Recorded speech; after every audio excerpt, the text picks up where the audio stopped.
Now we'll discuss the rights of the wife in Islam. Most of the other religions besides Islam, they consider the woman as an instrument of the devil. But the Quran refers to the woman as a muhsana. Muhsana in Arabic means a fortress against the devil. Because a pious woman who's on the straight path, she prevents the husband from deviating and going on the wrong track and keeps him on the Sirat al-Mustaqim. Therefore, she's called as muhsana, a fortress against the devil.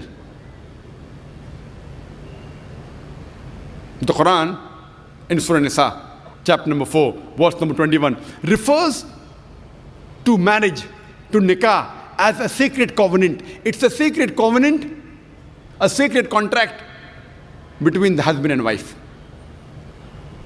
The Quran says in Surah Rum, chapter number 30, verse number 21, that we have created for you mates from amongst yourselves, so that you may live with them in tranquility, and He has put love and mercy between your hearts.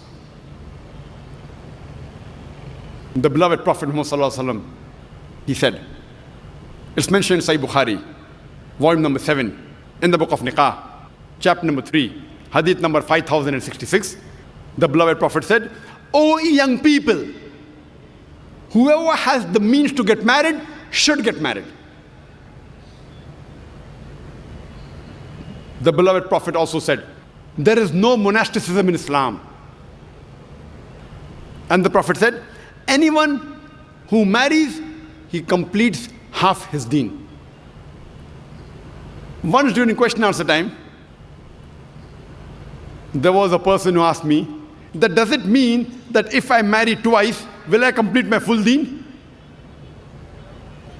What did the Prophet mean when he said that marriage completes half your deen? Marriage prevents you from promiscuity, from fornication, from homosexuality.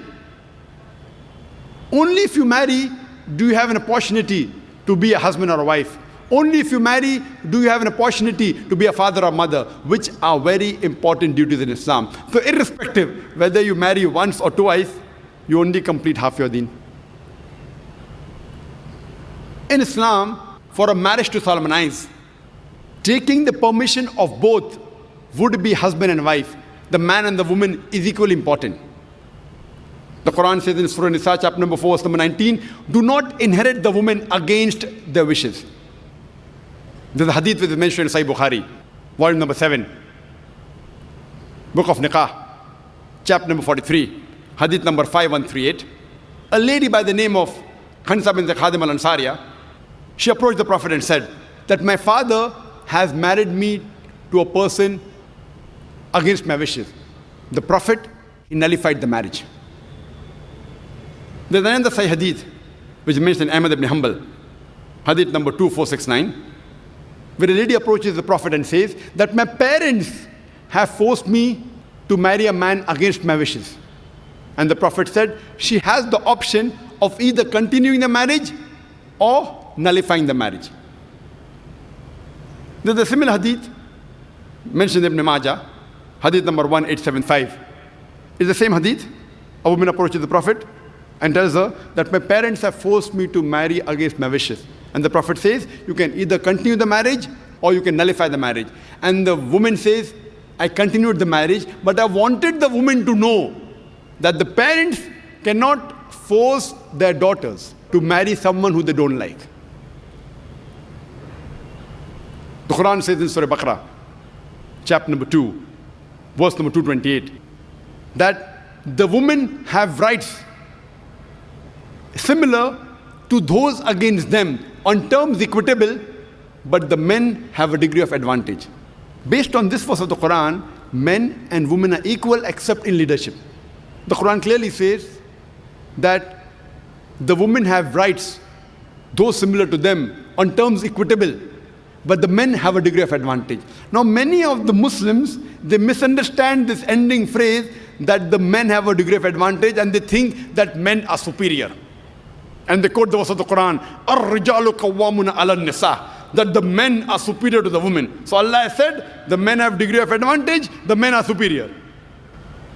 What they're quoting is the verse of the Quran which was recited by a wonderful Qari from Surah Nisa, chapter number 4, verse number 34, which says, Ar-rijalu qawwamuna ala nisa, that the men are the qawwam of the women. What is the meaning of the Arabic word qawwam? Qawwam comes from the root word aqama, which means to stand up for. How we have aqama before salah, we stand up for salah.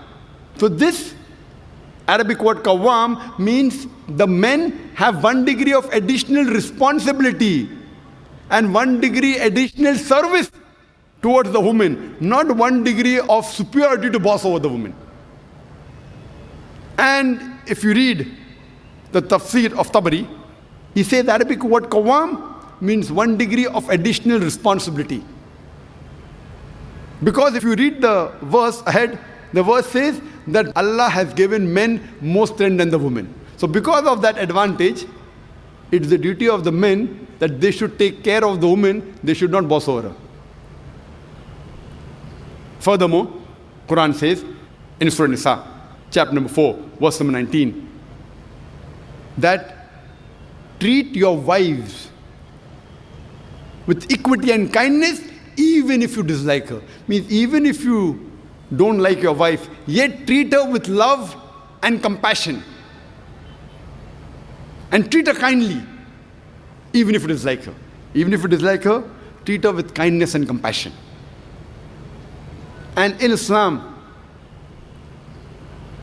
we do not consider calling the women as housewives. Housewives.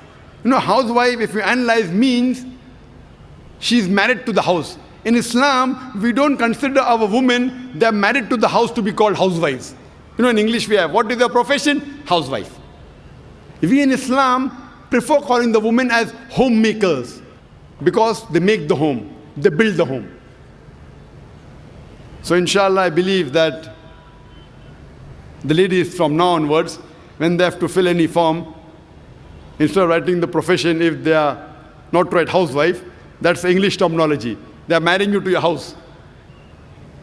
Prefer mentioning homemaker, because the woman builds the home, they make the home.